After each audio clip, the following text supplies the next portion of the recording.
Now, when we ended the last tape, you were talking about having to walk from the station to the pier. Can you describe it a little more what that was like? Well, it was pretty warm, Hawaiian weather, humid, and with all that packs on the back and whatever, you just can't hardly make that walk. See? So it was miserable. No water, no nothing. So And did you guys encounter any people along the way? yeah, there were quite a few line of people saying goodbye and calling us names and uh, calling our names and have a nice trip and safe trip and everything. Yeah. So when you got to the pier, what was that like? Well, it was I don't know. It was a miserable formation because nothing was so-called planned how to get on a ship, and so we just waited in line. God, you figure 2,500 people to get on a ship, that's a long line. So if you're on a tail end, it takes you hours. So finally got on a ship and drank a lot of water. Yeah. And said, what a relief. So when you were in that line waiting to get on the ship, what did you guys do to kill time? Going over, well, from there to San Francisco. Oh, no, actually, when you were in the line to get onto the boat at the pier, Yeah. What did you guys do since you said it took hours? Nothing. Just talk to each other and kind of cussing out the army, treating us this way. So it was unpleasant, real unpleasant. So how was the actual, the boat itself that when you actually boarded it? Oh, the boat is beautiful. It's big. It's a luxury liner. So we had a nice room and had a nice journey across Pacific to San Francisco. The food was good, but the line again was long. So when you arrived at San Francisco, where did you guys actually, get off? I forgot where it is, but we got on train. Then we shipped across to Mississippi. Took us a couple of days, 3 days or something. And it was an uncomfortable ride, and they kept all the shades down so to keep us, away from people. So why do you think they kept all the shades down? Well, they're gonna be name calling, so they kept the shades down. Yeah, and so it was dark in that train.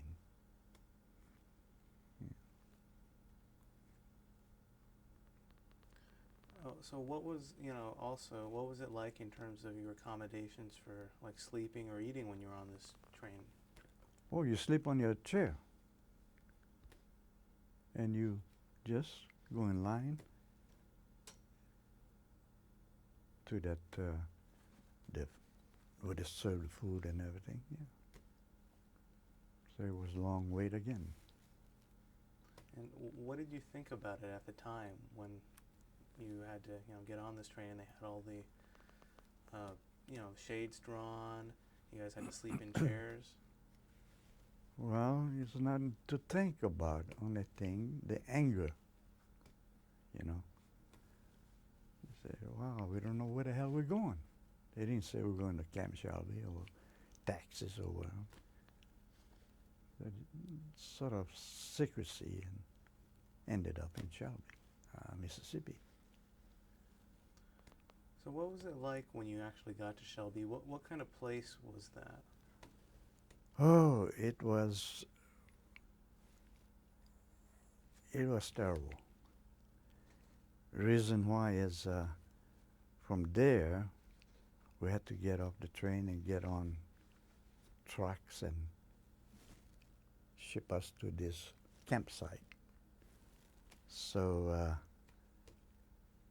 I forgot what hour it was, but it was kind of humid, hot, and unpleasant.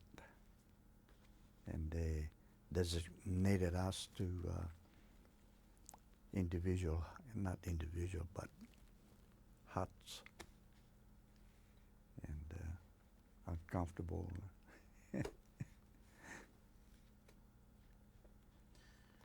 And so on the way from the train to actually to Camp Shelby, how did they transport you? On trucks. Yeah, on trucks. And did you guys like drive through the town or anything? I forgot how we. Yeah, the train station is in town, outside of town, but no, we didn't. We didn't encounter too many people. No. No. So when you got to the camp itself, and now you were being put in the huts, what were the living accommodations like? Well, there were about 14, 15 to a hut, and that's crowded. And a lot of guys that snore heavily,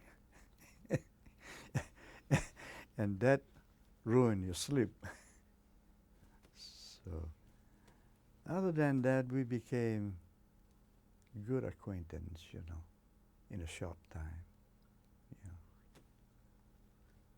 So did you know many of these guys before, actually getting there? A few of them. People that I knew most were in infantry. Yeah. So at this point, had you actually been split off to go into the 32nd, or were you still all together in basic training? We had our own unit, engineer training, and the infantry had their own training. So we built pontoon bridges over the snake-ridden rivers, and moccasins. One bite you're dead. And of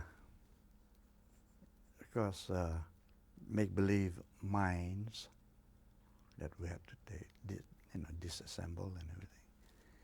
So we learned it pretty fast, what not to do.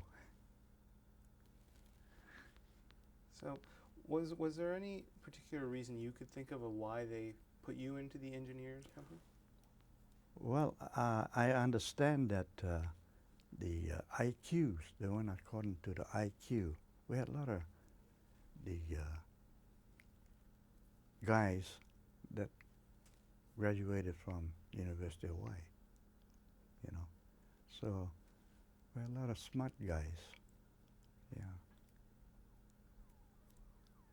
I was one of the stupid, low guy.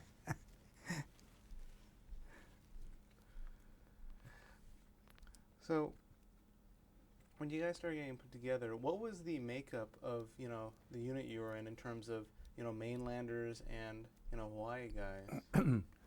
What was the makeup? Well, when we first got together as an engineer, see, Hawaii guys didn't speak too well, broken English and a lot of Hawaiian verses, and the mainland guys didn't understand us, so they looked down on us. And they used to call us names and everything, and we used to fight amongst ourselves, which was terrible.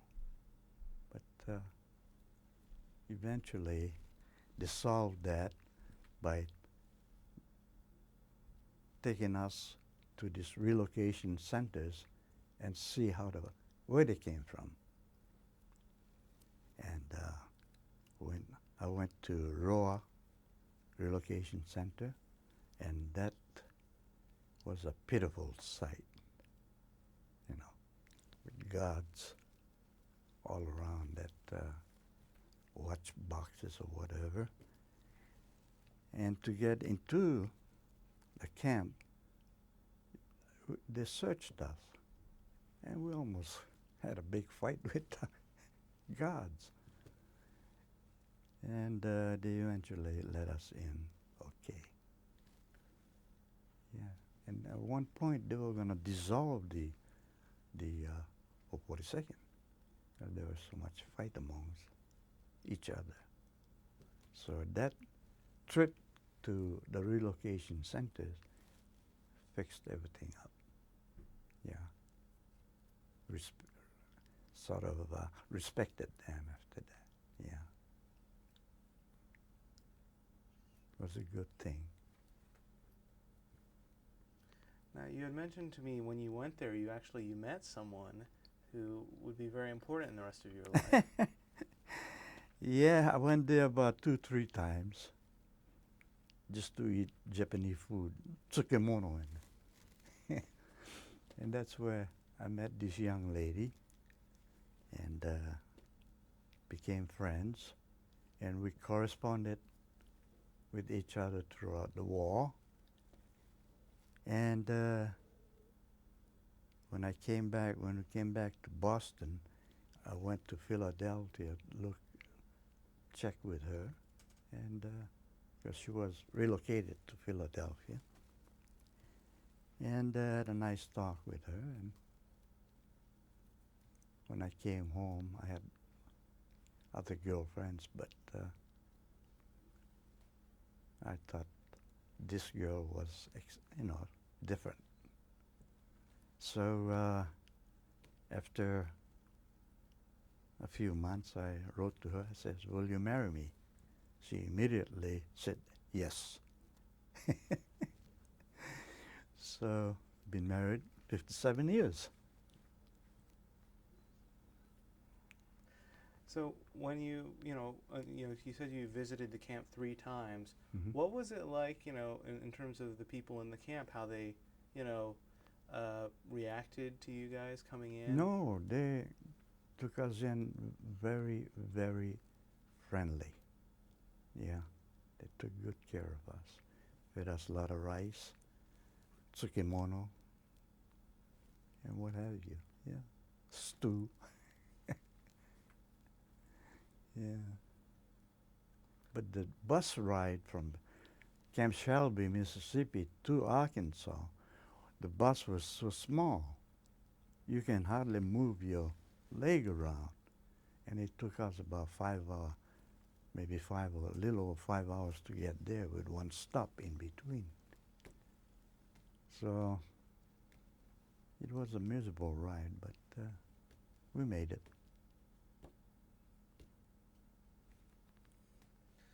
So during, basic training, you were talking about the kind of specialized training that you got in terms of, building bridges and dealing with mines.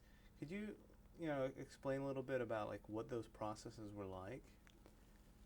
Well, I tell you, we saw trucks being demolished because of mines. And said to myself, I says, is this what we're gonna encounter? One mistake and you'll be blown to bits, So, well, we had to do what we had to do, and with all the training we had, it was worth it, and we encountered many mines. And disassemble them, and one point in Italy, my friend had a little difficulty in bringing the mine up, and with all the dirt and everything, mud and everything. So he said, "Hey, Kimo, come over here. Give me a hand." So we pulled the mine up, and it was booby-trapped to another mine the same size. Wow, we look at each other and says, you dumb son of a gun, what you call me for? So we slid over the bank and then stayed over there for about half an hour, saying, "Hey, God, thank you." Yeah, otherwise, they can't find us nowhere. That mine is about 36 inch in diameter, and 2 mines blowing up. You don't find one bit of us, you know what I mean? If it's going to disable a tank. Yeah, so, well, we'll learn, we will teach two guys not to handle a mine, see? So we went against it. Yeah. So in the type of mines that you were trained to, deal with, what were the kinds of mines, and what were the differences between them? Well, there were anti-tank mines, which could, mostly disable the tanks and the trucks and what have you. And of course, it won't. If a human, if a soldier step on it, it won't explode. It has to be certain weight. So, we had that mine detector that detect metal underneath the ground. So we did a good job clearing.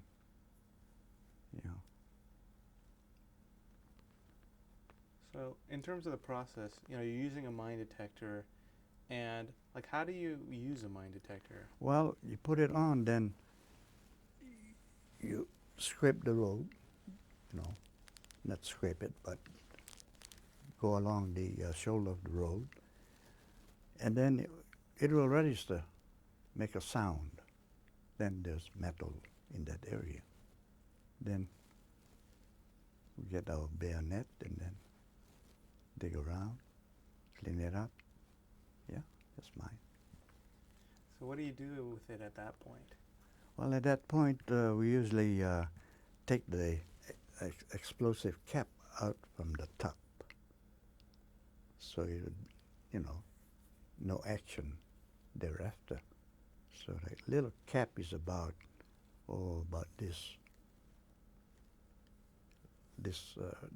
my finger, and the length, and that's what detonates the main mine. Yeah. So how do you feel? How do you feel doing that? Working with these huge explosives. Well, I tell you, you get nervous at the start. Seeing the explosions previously, and you get nervous. Says, is this what I volunteered for? And well, that's why we had to listen carefully of what the instructor tells us, how to deactivate the cap. And be careful, there might be booby trap and another one below. So be careful. Yeah. Going a little bit back, so when you found out you were actually going to be doing, working with mines, what was your reaction to that? Well, there's no reaction. it's our duty, so we have to do it. Either do it or be thrown in jail. Yeah. So besides the anti-tank mines, what other kind of mines did you usually have to deal with? Well, we dealt with the bouncing Mimi. That's what we call it. It's a German mine.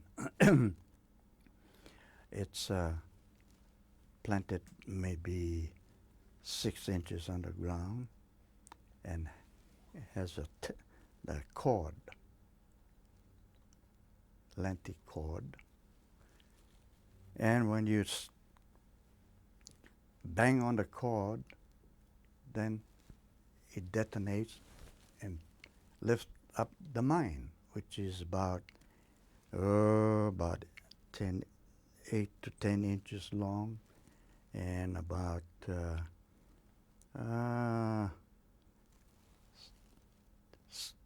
6 to 7 inches in diameter and filled with nails and sharp articles, you know.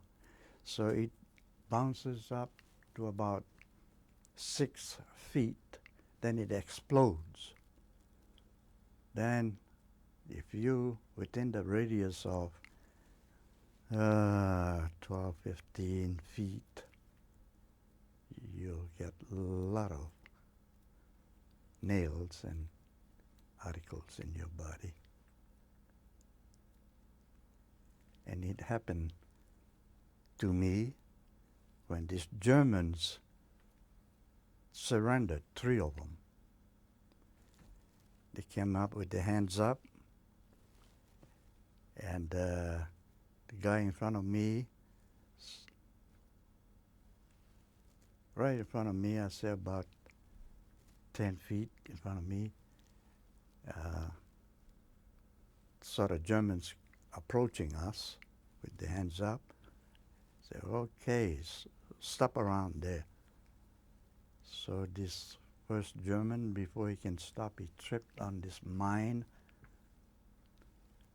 the cord, and then up went this bouncing Mimi. And he went about 6 to 8 feet and exploded, killed that guy in front of me immediately.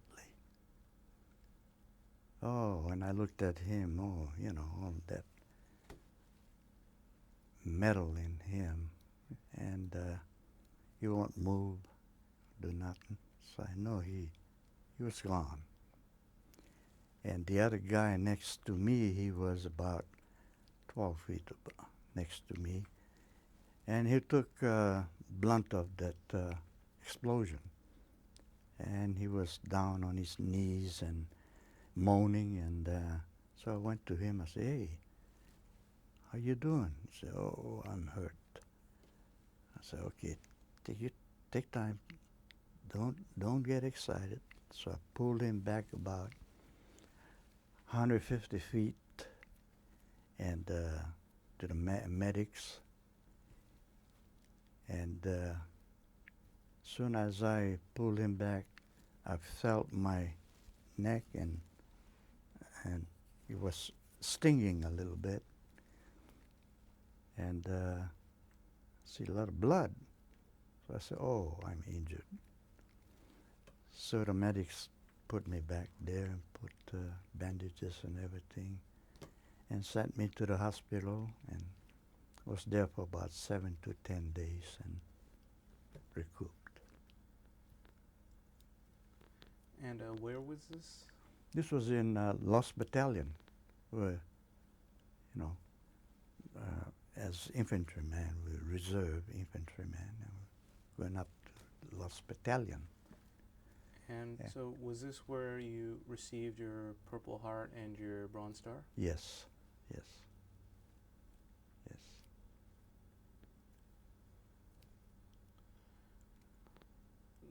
So in other scenarios, when you have to deal with these bouncing mimes, how would you, if you, let's say you found one before it was tripped, how would you deal with it? Well, you just got to dig it out. You got to, first of all, you got to take the cap off and take off that that explosive cap in there so it won't explode. So what did you usually do with a lot of these mines once you've diffused them and you've removed them? Well, we'll have to put it on the side of the road or down the bank because it won't explode no more. And then they'll have a truck pick it up. Yeah. And do you have any idea of what they did with it after that? I don't know what they did. They must have got rid of it, you know, exploded or whatever. So what other types of mines were you trained with besides those two? Just those two. That's the only type we came across. Yeah, mechanical and personnel mine. And were there any other things that you received as specialized training while you were at Camp Shelby? Well, drink beer. No, I'm kidding. No, that's about the only thing that we were, because we're engineers, we had to specialize in certain area. So that's about it, yeah. And pontoon bridges and small, you know, short wooden bridge, maybe a 50 or 100 feet gully that's been ruined and gully underneath, so we have to repair that. And So how did you usually do that? I mean, what kind of procedure? well, we have all the tools, you know, all the mechanical tools.